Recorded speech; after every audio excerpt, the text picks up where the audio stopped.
Ако треба ќе полета и владиниот авион. Државата ги подготвува сите опции за евакуација на македонците кои сакаат да се вратат дома од Блискиот Исток. Министерството за надворешни работи вели дека разработува планови за враќање на македонските државјани од Израел преку Египет со користење комерцијални летови и по потреба владиниот авион. За тие што се во Обединетите Арапски Емирати и Катар се разгледува можност за комерцијален или чартер лет. Во изминатиот период, преку дипломатско-конзуларните представништва, беше асистирано при безбедно извлекување на едно лице од Иран, фудбалер, кој преку Турција се врати во Македонија, информираат од МНР. Со помош на Министерството, 6 наши граѓани од Израел веќе обезбедиле авионски билети од Египет кон Скопје. Од почетокот на конфликтот досега, вкупно 473 македонски државјани контактирале со македонските служби во Тел Авив, Доха и Абу Даби.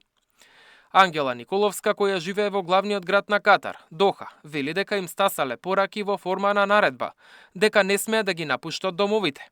Денеска, за разлика од вчера, вели дека е помирно и не се слушнати експлозии. Туристите кои биле затекнати таму, добиле бесплатен престој до 10 март.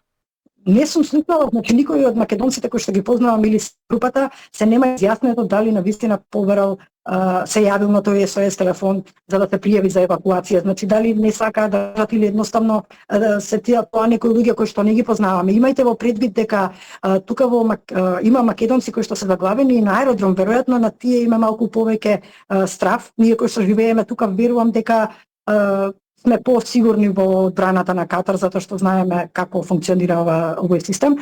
Исто така има брод кој што е на крстарење и е заглавен на пристаниште. Вчера ми пише една жена од таму.